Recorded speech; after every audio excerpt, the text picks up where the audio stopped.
Buenas noches, disidentes.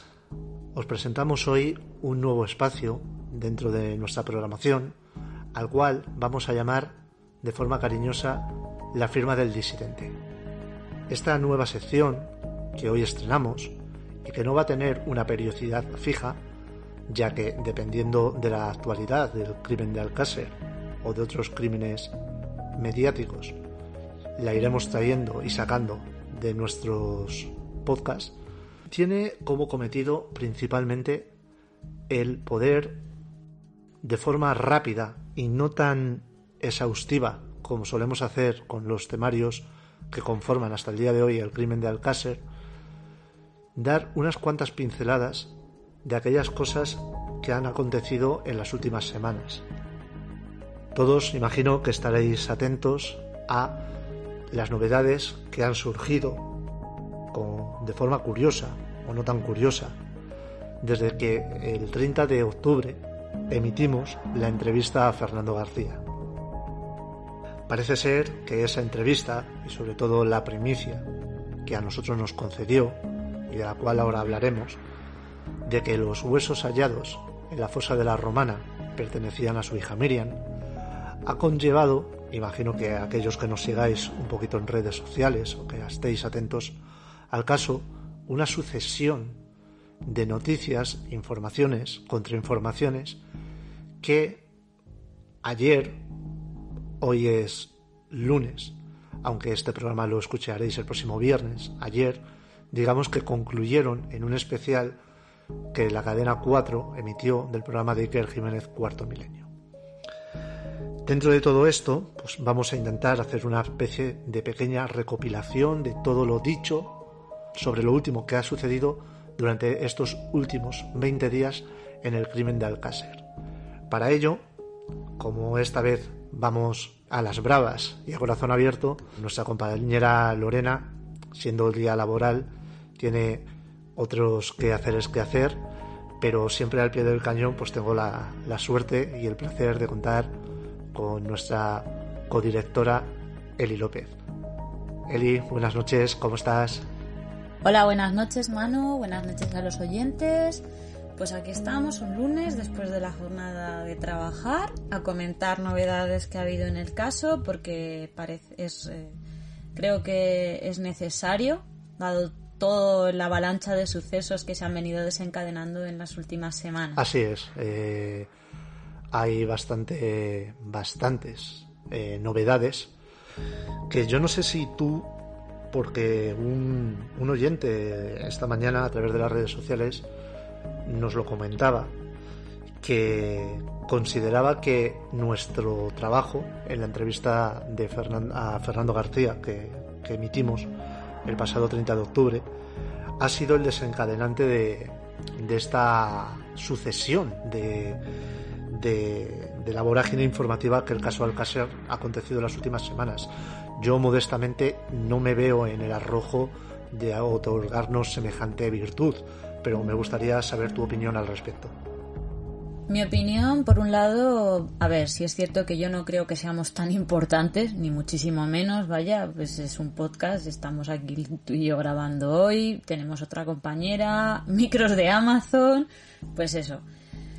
Hemos llegado a donde hemos llegado porque nos hemos currado las cosas y porque hemos estado ahí al pie del cañón y hemos tenido un poco de suerte pues de que gente como Fernando García haya oído nuestro trabajo, le haya gustado y nos haya querido dar una primicia.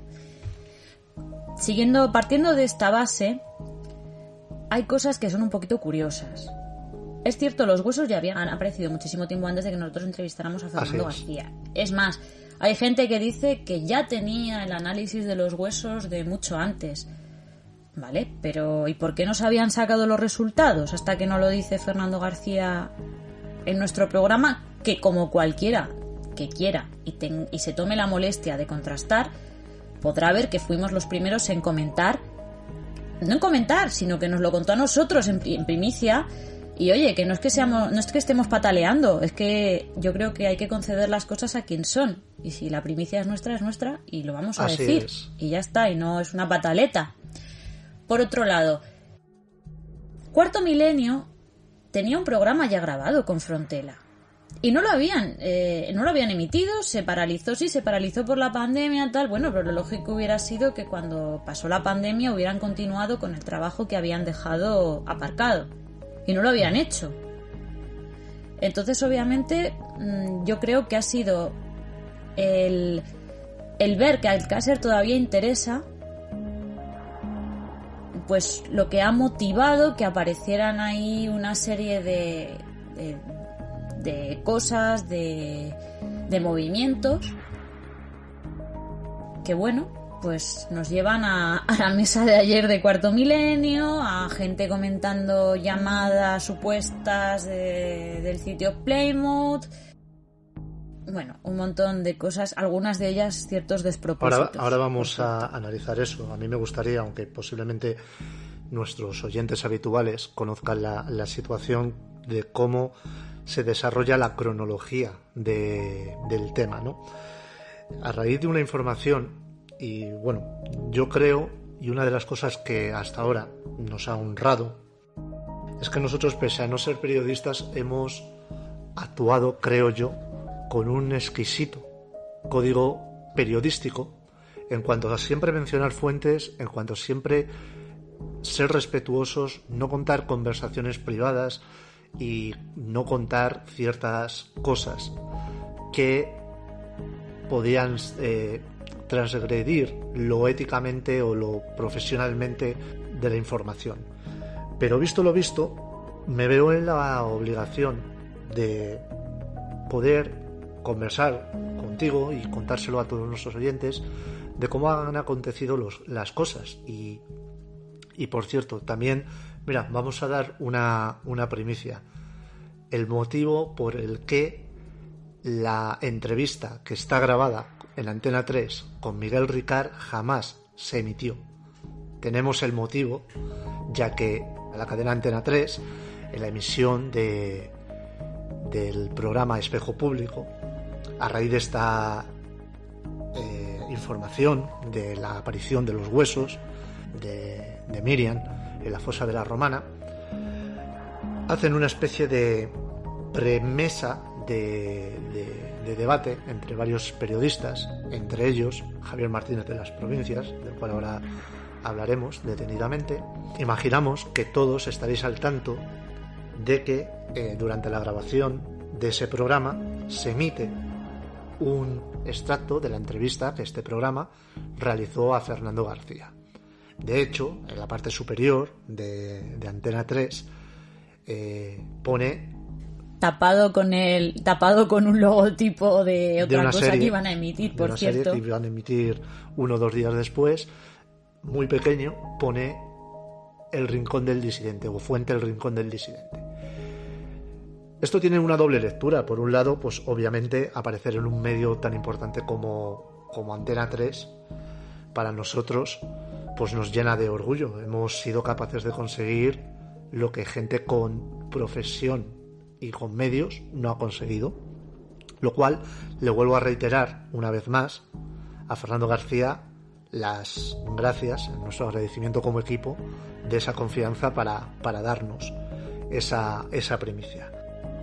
A raíz de aquello en el que simplemente aparece esa mención, pero la información se le atribuye a Javier Martínez de Las Provincias, pues yo me pongo en contacto con Antena 3 ese mismo día. La primera llamada, cuando digo que soy el director del Rincón del Disidente, que se ha usado un audio sin siquiera habernos pedido permiso, lo cual quedaba en la nota de comentarios especificado que estaba prohibido, pues que no lo habían hecho y que queríamos saber el porqué, porque además esto es muy sencillo. También os lo puedo facilitar para un medio de 4, de Canal Sur. El director de 75 días, Mar Romero, nos pidió un extracto del audio para una entrevista y nosotros se lo otorgamos sin ningún problema. Esta persona ha cumplido lo cortés, que es pedirnos permiso, decirnos qué extracto quería usar, y nosotros amablemente se lo hemos facilitado. Tan sencillo como eso. Obviamente, si Antena 3, cualquier otro medio, hubiese querido usar parte de nuestra entrevista, simplemente con que nos lo hubiesen solicitado o avisado, pues creo que mis dos compañeras y yo hubiésemos accedido. Volvemos a lo mismo, nosotros no queremos absolutamente nada y ahora de hecho os lo voy a constatar de nuevo. Bueno, la situación es que aparece ese extracto de la entrevista, nosotros llamamos a Antena 3, nos dicen que nos van a pasar con el equipo de producción de Espejo Público, más de 15 minutos al teléfono y la llamada se cuelga. Yo vuelvo a llamar de forma automática, pensando de buena fe que esa llamada se ha cortado por un descuido, de forma accidental. En el momento que menciono tema de Alcácer, me vuelven a colgar la llamada automáticamente. Bueno, gracias a algo que tiene beneficioso las redes sociales, varios usuarios empiezan a poner el grito en el cielo, tanto a Espejo Público como a el periódico Las Provincias, otros periódicos, nosotros también, obviamente, creemos que estamos en una reclamación legítima. Y esa... No, perdón, solo recordar que tampoco que la noticia no sale de manera inmediata en Las Provincias, que pasan más de 9 días desde que nosotros emitimos hasta que sale la noticia, porque oye, si nosotros lo hubiéramos emitido y al día siguiente hubiera salido o algo, dices, bueno, pues ha podido ser un poco todo coincidencia, pero es que habían pasado ya 9 días como para decir, no, es que esto legítimamente es algo que hemos dado nosotros. Antes de ir al tema de Las Provincias, que ese mismo día, por la tarde-noche, recibo una llamada de Javier Martínez de Las Provincias, una llamada de 40 minutos de duración. Vamos a ir un día adelante, al día siguiente. El día siguiente, al mediodía, recibo un mensaje vía Twitter de la producción de Espejo Público que quieren ponerse en contacto con nosotros para pedirnos, porque se va a hacer de nuevo otro programa. No nos especifican si el jueves o el viernes. El viernes es justamente 13 de noviembre, viernes 13 de noviembre, día del 28º aniversario de la desaparición de Toni Millán y Desiré. Pues yo les facilito mi número de teléfono y en una conversación que tengo con la chica de producción, de la cual pues voy a omitir su nombre por no meterla en un problema, me pide disculpas, me dice que el equipo de producción de Espejo Público son varias personas, que ella no sabía que habían usado ese corte de nuestra entrevista de forma ilícita, sin pedirnos permiso, que nos reitera encarecidamente las disculpas.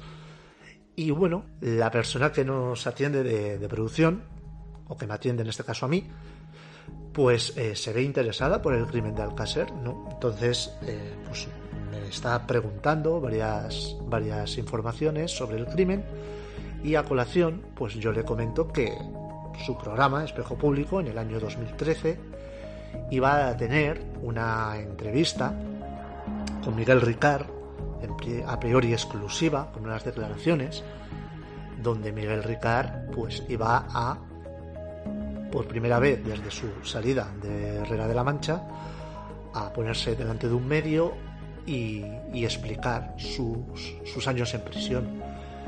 Os recordaré que en aquel momento hubo una especie de presión mediática de cómo diantres un medio iba a darle voz al presunto asesino de las niñas de Alcácer.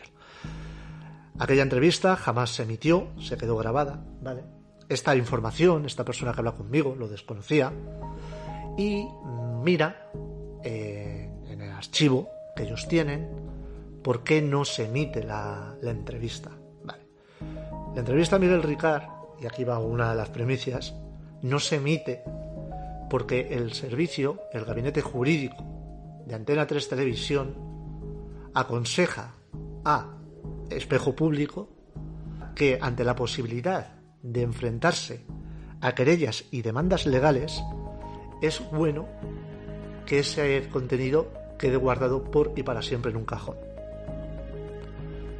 La pregunta es, ¿qué dice Miguel Ricard en esas declaraciones para que el servicio jurídico de Antena 3, en previsión de posibles demandas y querellas legales, pues no permita la emisión o desaconseje la emisión de esa entrevista.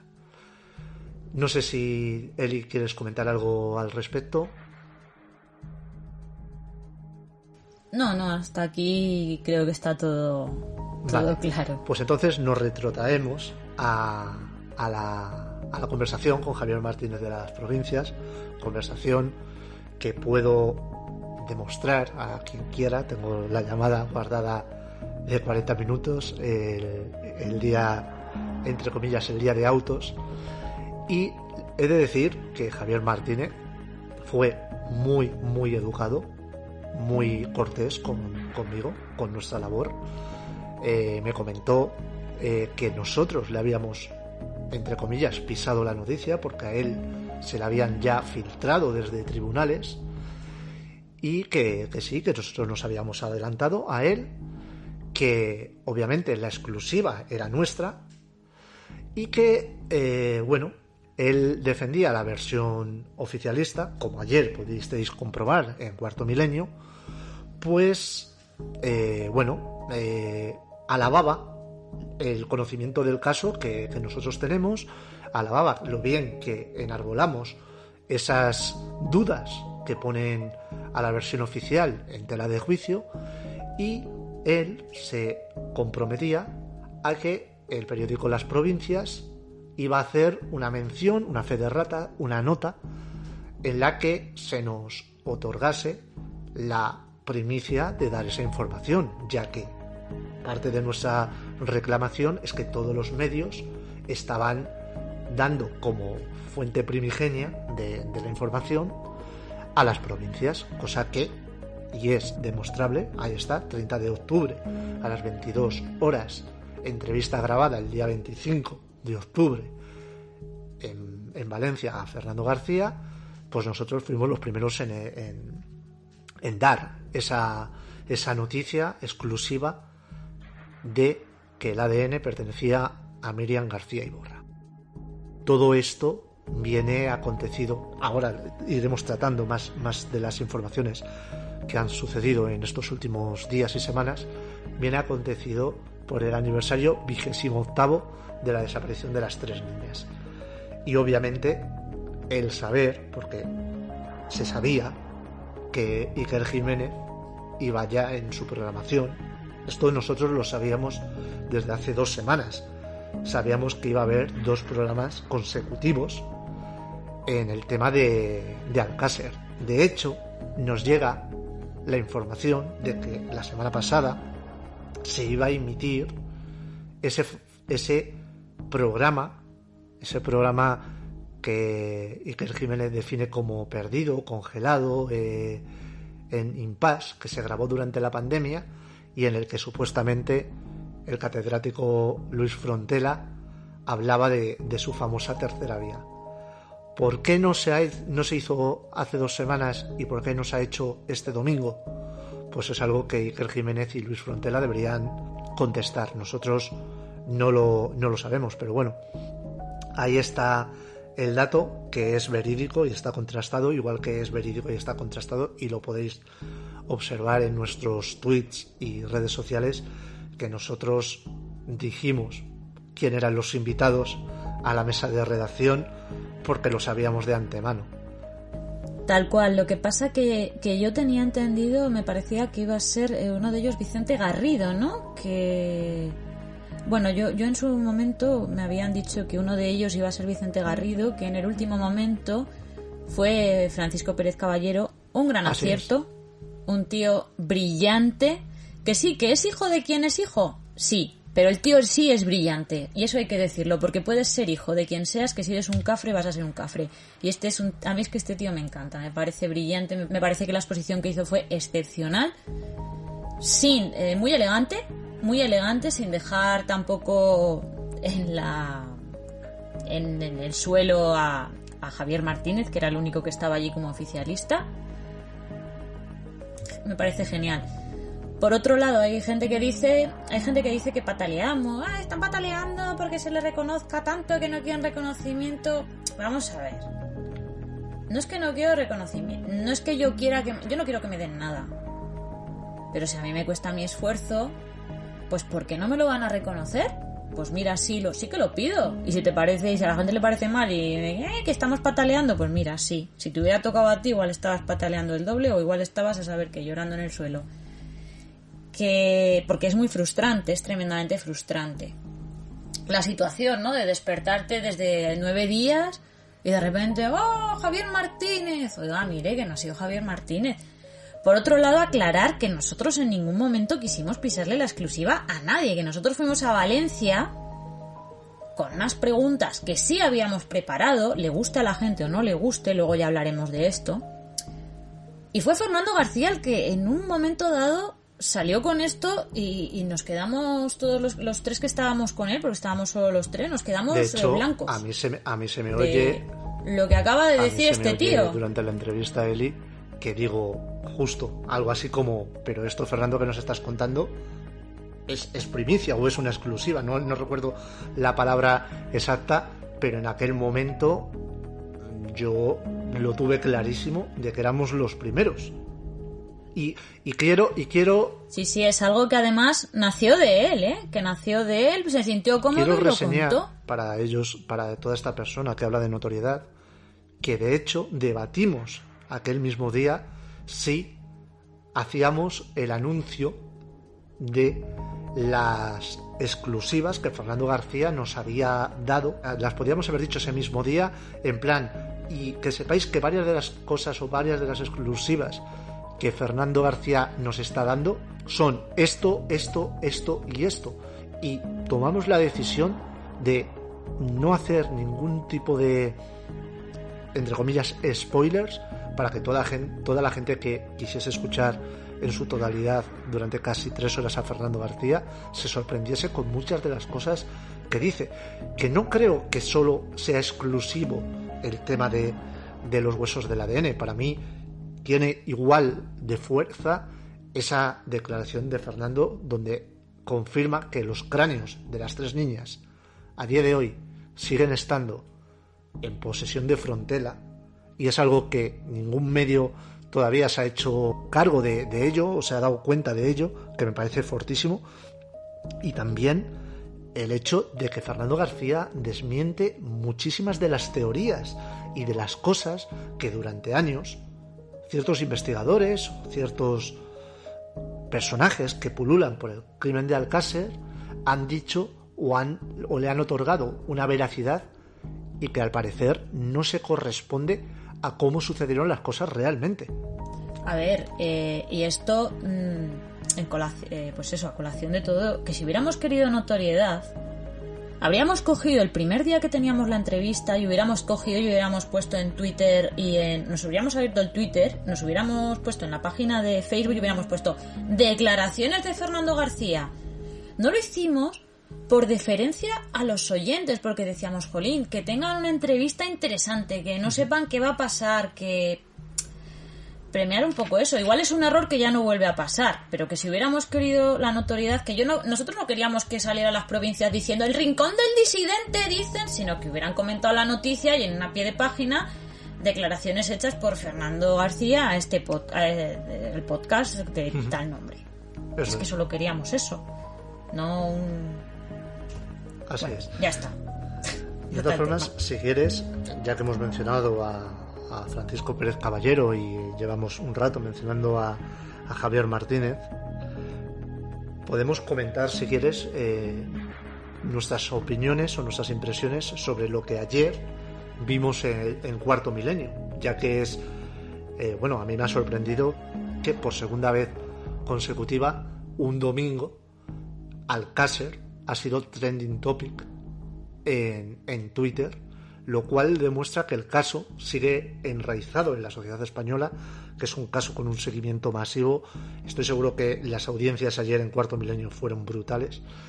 Y para mí, personalmente, dentro de que es un programa generalista, hecho posiblemente para mucha gente que no tiene el nivel de estudio o de implicación o de conocimiento de los entresijos más profundos del crimen Alcácer. Posiblemente no han escuchado en su vida hablar de Miguel Nicolás Cortona, o que no han escuchado en su vida hablar del famoso francés, o que no han escuchado en su vida ni siquiera saber quién es Roberto Anglés. O sea, gente que se quedó con ese relato oficialista de que fueron Anglés y Ricard, y que Anglés huyó hasta Portugal y murió ahogado en el Mar del Norte, en el famoso City of Plymouth. Pues yo personalmente creo que ayer Cuarto Milenio hizo una ruptura de esa versión monolítica, férrea, oficial, que durante mucho tiempo se ha llevado a cabo en los medios, y que por primera vez un medio importante puso en tela de juicio todos los argumentos que sustentan la versión oficial. Puede ser que no fuese de la forma más acertada y puede que hubiese lagunas. A mí creo que el mejor, no sé si por su contundencia, fue Francisco Pérez Caballero. Me gustó mucho también Félix Ríos. Creo que fue, dentro de su conocimiento, que puede ser más o mayor o menor, creo que estuvo muy bien dando pinceladas, y me gustó mucho a mí personalmente esa idea de que sería lo ideal, y es así, el volver a perimetrar toda la fosa de la Romana, toda la zona, y hacer de nuevo un cribado exhaustivo con nuevas técnicas forenses, con peritos que sean independientes y bajo una profesionalidad exhaustiva. Creo que sería beneficioso para, sea cual fuese el resultado, empezar a quitar capas de mentira al crimen de Alcácer. Pero antes de darte voz, Eli, para mí, y creo que fue el primer golpe en nuestros santos atributos a todos aquellos que Alcácer nos importa, personalmente, hablo como persona, me dolieron muchísimo las declaraciones de Luis Frontela. A mí que Luis Frontela diga que esos huesos pueden ser porque el brazo estaba a la intemperie, bla bla bla bla bla bla. Señor Frontela, usted ha sido perito de parte, usted ha visto las autopsias.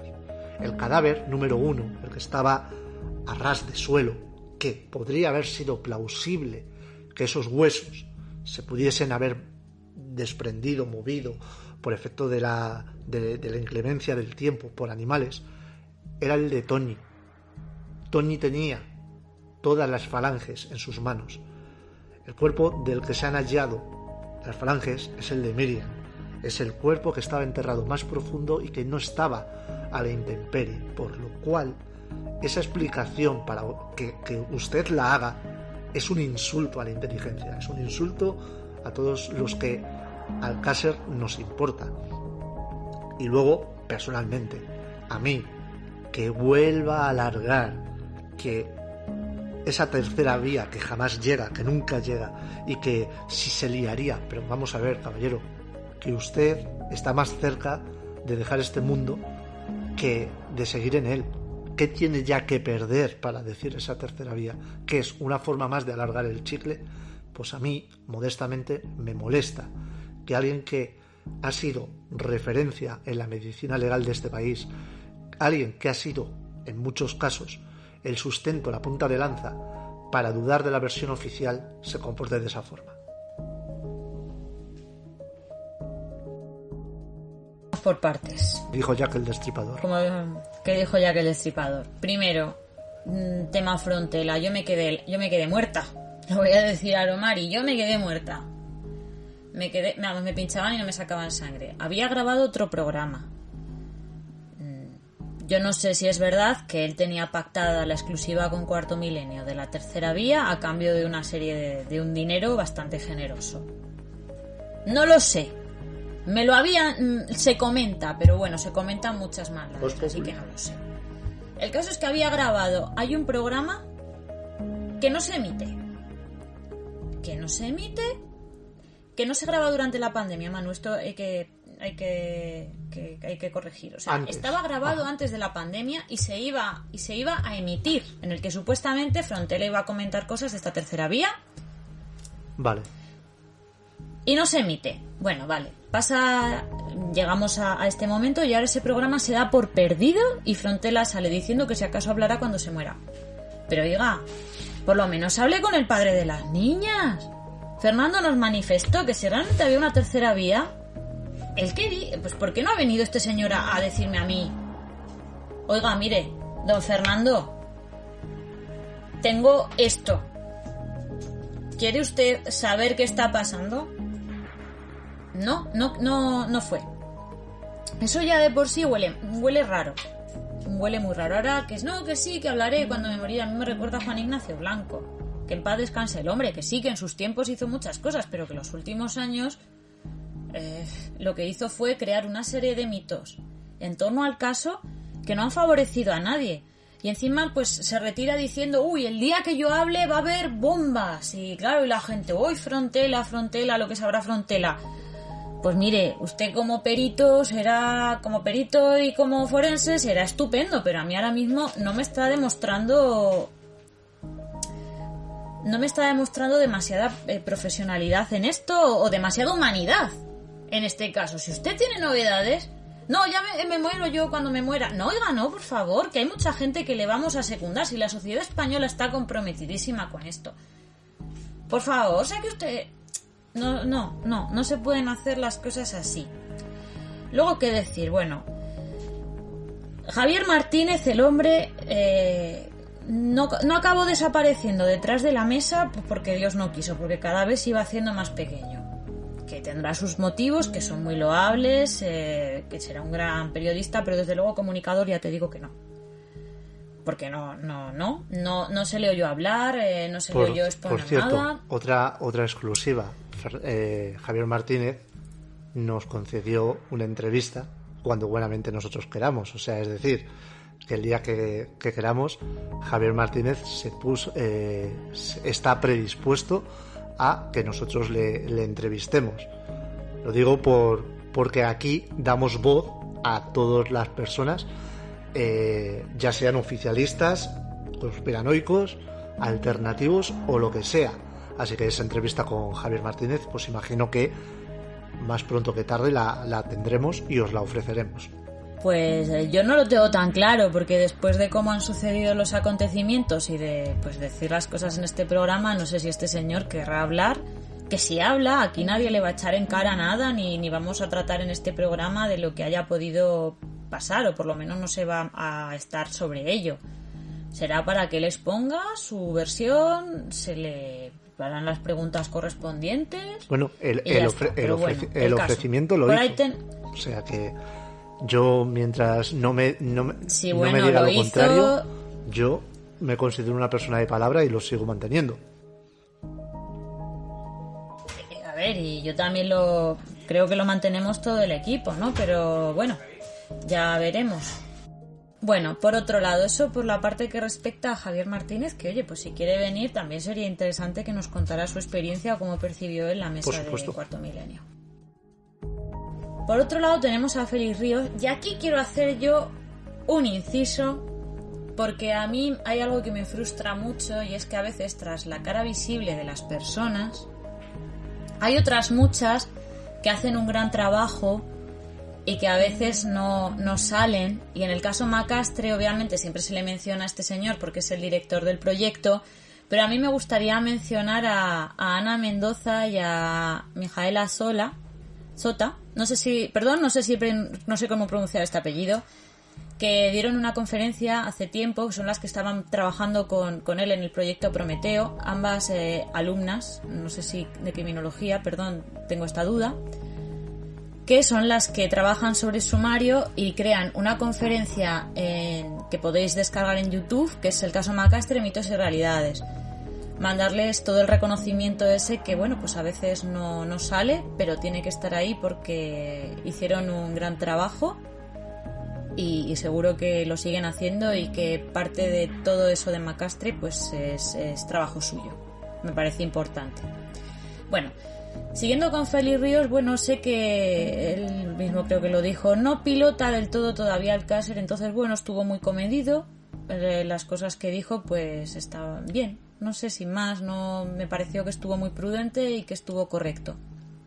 Y luego ya, bueno, pues Gaona me pareció espectacular, porque tanto este señor como Francisco Pérez Caballero me parece que estuvieron a la altura y más allá. Me quedo con el gancho de derecha semántico que le lanzó Gaona a Javier Martínez, tirando para el final de lo que fue la mesa. También hay que decir que bueno, que realmente es que la mesa no duró mucho tiempo. ¿Cuánto fue? ¿Una hora y media? Sí. Un poquito menos. Hora y media. Yo creo que en hora y media realmente lo que se debatieron fueron las novedades del caso Alcácer, que son pues, las también que había. Podemos contar otra primicia. Se cortaron algunas de las escenas, no muchas, pero se cortó parte de la información. ¿Y por qué? Pues para adecuarlo al tiempo que tenían estipulado en la producción del programa. Pues sí, Eli, más allá de eso, yo creo que el programa ha hecho más bien que mal. Fueron respetuosos, creo que la información que aportaron, repito, para la sociedad en general o para el público en general, consiguió sembrar de dudas esa versión oficial que algunos, empezando por el documental de Netflix, han querido tener como monolítica sobre lo sucedido. Antonio Anglés, Miguel Ricard, Antonio Anglés, y de ahí no salimos. Y obviamente el padre loco de las niñas inventando lo que fuere para tener más horas en televisión. Creo que lo de ayer fue un ejercicio necesario y bueno, ojalá no quede ahí. Al parecer hay ganas de continuar con la investigación y vamos a ver qué cauces conlleva. Yo quería hacer una reflexión que me he estado haciendo desde hace tiempo, desde que aparecieron los huesos, ¿vale? Y es quizá una cronología de lo que ha sucedido en esa fosa de manera muy rápida. Vale, por un lado tenemos como primero la excursión del señor Echeverría, en la que le dice a dos acólitos suyos: vamos allá arriba a ver si encontramos algo.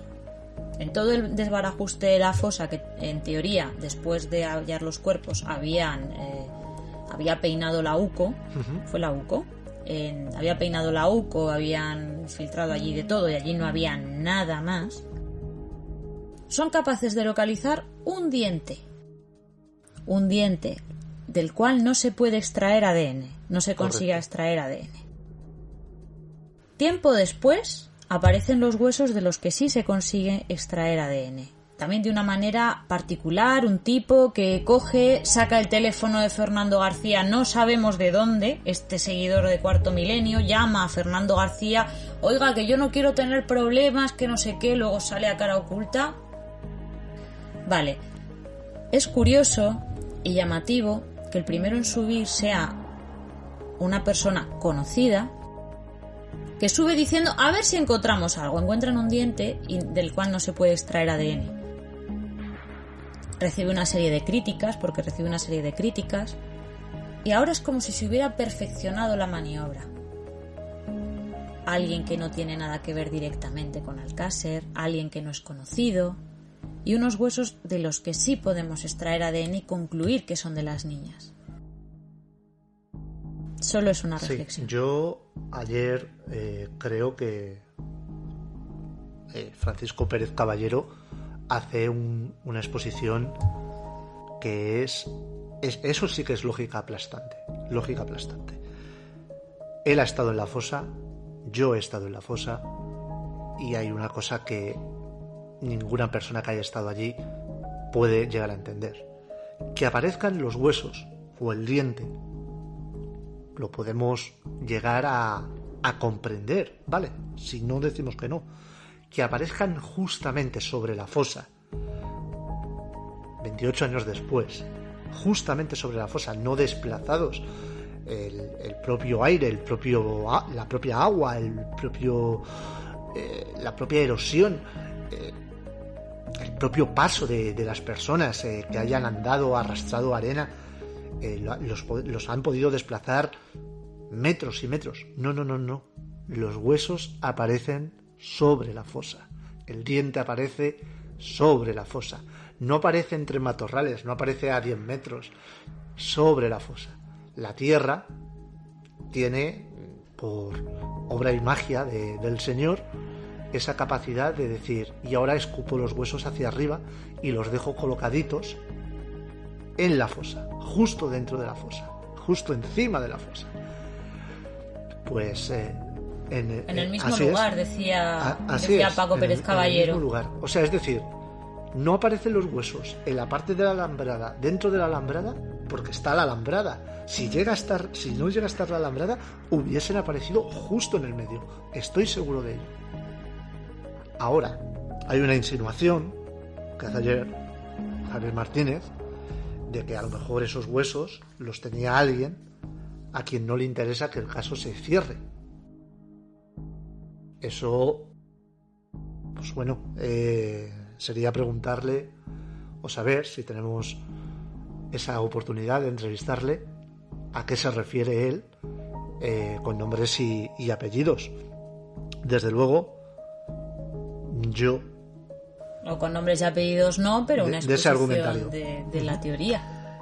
Yo creo que él insinúa por dónde van los tiros. No voy a ser yo quien lo diga, pero yo creo que él insinúa por dónde van los tiros. De todas formas... De todas maneras, Fernando también decía lo mismo, quiero decir, en este aspecto. No es alguien a quien no le interesa que se cierre, sino es alguien a quien le interesa seguir viviendo de este cuento. Así es. Fernando decía lo mismo. Lo que pasa es que, claro... Y yo también creo. ¿Cuál es la siguiente novedad para seguir viviendo de este cuento? ¿Qué más tiene que aparecer? Porque... Yo creo que ahora esto es una ficha de dominó. Yo creo que ahora mismo no tiene que aparecer absolutamente nada más. De todas maneras, en un primer momento, si aparece un diente, ¿por qué narices no se criba otra vez la fosa? Esa es la pregunta que Félix Ríos ayer se hacía en Cuarto Milenio, muy bien hecha, y que bueno, esperemos que valga para que las autoridades judiciales pues tomen cartas en el asunto.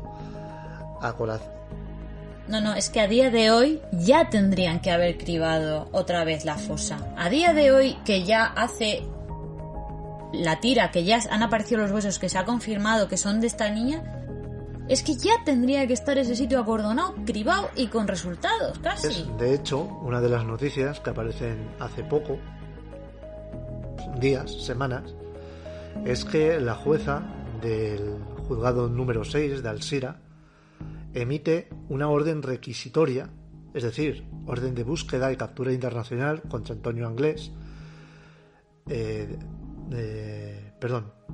dicha orden, la jueza, a priori,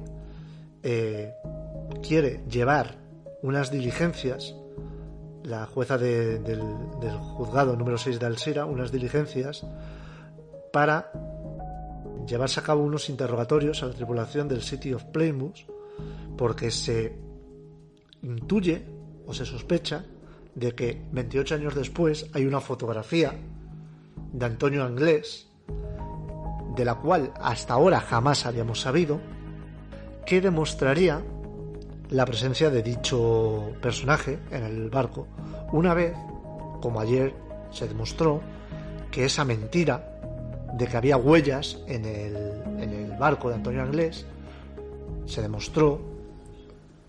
Había una palmar no concluyente. Pues hay que recordar en un programa a Jerónimo Boloix, un saludo, diciendo que había pruebas inequívocas de la presencia de Antonio Anglés porque se habían hallado huellas dactilares.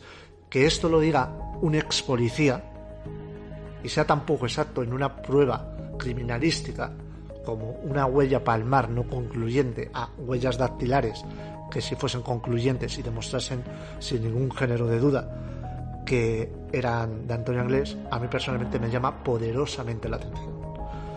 Pero bueno, es curioso el tema de la... Yo mejor me callo respecto a Lois, porque si no, mañana igual tengo 5 denuncias o me tengo que ir del país. Tema de denuncias, vamos a no comentar nada al respecto. El tema de las últimas noticias es cuanto menos llamativo, tanto la fotografía como esa supuesta llamada, que curiosamente como un polizón accede, porque claro, aquí ya dentro de lo hipotético y de la locura, un polizón accede a un teléfono para hacer una llamada vía satélite, que en los barcos obviamente no hay línea telefónica, ha de ser vía satélite, para hablar con presumiblemente un periodista, en base a que este polizón, que estaba teóricamente encerrado o oculto entre contenedores y la bodega, llega al teléfono que imaginamos que estará en la capitanía del navío, y coge el teléfono para tener una locución con un periodista portugués a raíz de... O sea, cuanto menos curioso. Y volvemos a lo mismo. Esta llamada, que no sabemos qué harían nuestras fuerzas de seguridad del Estado, contando que Antonio Anglés estaba buscado por Interpol y era el fugitivo número 1 de la justicia española. Ahora tenemos esta información. Pues es llamativo, muy llamativo. De todas formas, parece que la acusación la acusación popular que ejerce o sigue ejerciendo en ese famoso sumario B la asociación Clara Campoamor, ha solicitado que se localice y se interrogue a la persona que habló con el fugitivo, para ver qué es lo que tiene que aportar a la investigación de lo mismo. A mí, volvemos a lo mismo, me sigue llamando muy poderosamente la atención que, pese a que aquellos hechos probados siguen hablando de Antonio Anglés y otros, todo y absolutamente todas las pesquisas judiciales se siguen centrando en Antonio Anglés y nunca en esos otros que los mal llamados hechos probados en su sentencia refieren.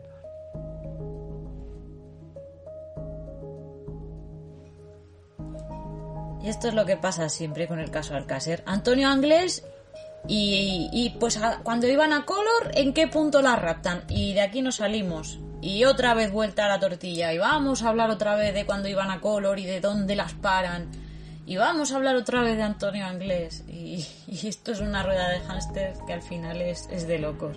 Cuando lo que hace falta es empezar a quitar mitos, empezar a quedarte que si o la versión oficial o la versión alternativa. Vamos a ver. Es que hay muchas versiones alternativas. Es que yo no me caso con nadie, de verdad, en este aspecto, porque considero que hay que dar voz a todo el mundo y porque considero que nadie ahora mismo está en posesión de la verdad. Pues probablemente ni una ni otra, probablemente tendremos una versión intermedia. Yo creo que Ricard sí tuvo que ver en esto, personalmente, como enterrador o como traslado de las niñas. Yo creo que Ricard tuvo que ver. Ahora, de ahí a que él sea el asesino, el único asesino, pues mire, yo creo que va un trecho bastante largo. Es posible que Miguel Ricard sí tuviese un grado de participación, pero bueno, parece que poco a poco, ha costado más de un cuarto de siglo, van cayendo algunos mitos, y uno de ellos es que ahora, por fin, la Guardia Civil, por ejemplo el capitán Hidalgo, lo reseña, ya reconoce que Antonio Anglés jamás saltó por la ventana. Bueno, saltó, se descolgó, no, eso es falso completamente. Entonces, todos esos oficialistas que durante años y años, volvemos a lo mismo, se nos ocurren dos nombres que ya hemos mencionado, han vendido que Antonio Anglés se fugó por la ventana y que le ayudó su hermana Kelly, o bueno, lo de Kelly es de última alcurnia o de última construcción. Antiguamente era simplemente que Antonio había pegado el salto de Spider-Man, ¿no? Lo definía Juan Ignacio Blanco, que en paz descanse. Pues parece que por fin la Guardia Civil ha desmontado ese mito. Vamos bien.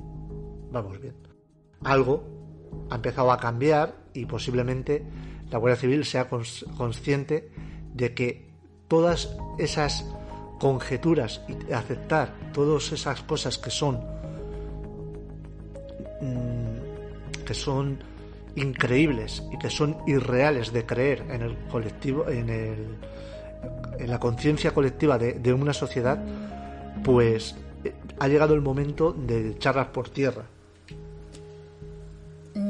Yo personalmente tengo otro punto de vista al respecto. Yo creo que la Guardia Civil ya está cansada de que les echen, hablando mal y pronto, la mierda encima.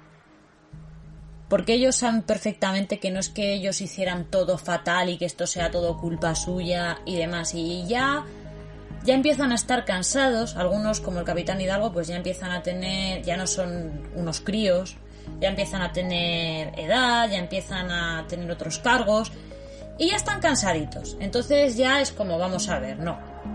Como que ya les cuesta tragar con lo que les dijeron que tenían que tragar. No, vosotros vais a tragar con la culpa. Esto lo habéis hecho mal, además. Y ya está. Así la culpa es. de la Guardia Civil. Ya se están cansando. Y yo creo que eso hace cosas, pues como que el Capitán Hidalgo se descuelgue de todo lo demás en el documental de Netflix y diga, Antonio Anglés no estaba en la casa. Así es. Hay que reconocer, y al César lo que es del César, que esta información concreta la defendió durante mucho tiempo Juan Ignacio Blanco. Juan Ignacio Blanco durante mucho tiempo fue el primero que dijo, y a mí guardias civiles me han dicho que Antonio Anglés no estaba en la casa y que si hubiese estado lo hubiesen cogido. Y durante mucho tiempo, en parte por el descrédito que este hombre se labró con ciertas declaraciones o con ciertas formas de actuar, no todo lo correctas bajo mi punto de vista, pues mucho de su trabajo bien intencionado y en muchos casos acertado, pues quedó ensombrecido. Pero reitero, al César lo que es del César, esta información que ahora Hidalgo y la Guardia Civil de forma oficial reiteran que Antonio Anglés no saltó y que Antonio Anglés no estaba en el piso de la calle Camils Real de Catarroja, pues fue exclusiva de Juan Ignacio Blanco hace muchos años.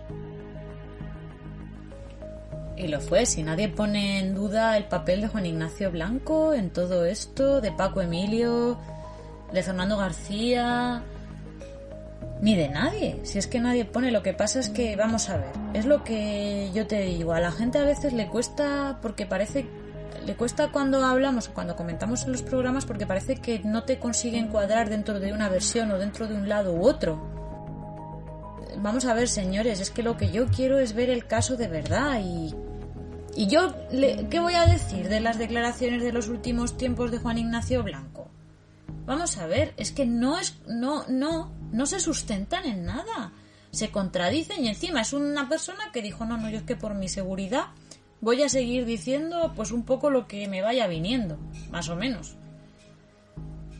Pues oiga, no, pues es que el bien que está haciendo este señor al caso en estos últimos años no es más bien poco, por no decir ninguno. Completamente de acuerdo. Que no quita que anteriormente hiciera un papelazo y gracias a él se sepan muchísimas cosas. Hay que saber diferenciar, hay que intentar ser objetivo y dejar de decir que vas a una alternativa, versión oficial. No, vamos a ver. Vamos a estar en un punto medio, vamos a mirarlo todo con lupa desde lejos y vamos a ir viendo cómo lo desgranamos. Totalmente de acuerdo, Eli. Pues no sé si quieres, en este pequeño, nuestro primer boletín de actualidad sobre el crimen de Alcácer, quizás, bueno,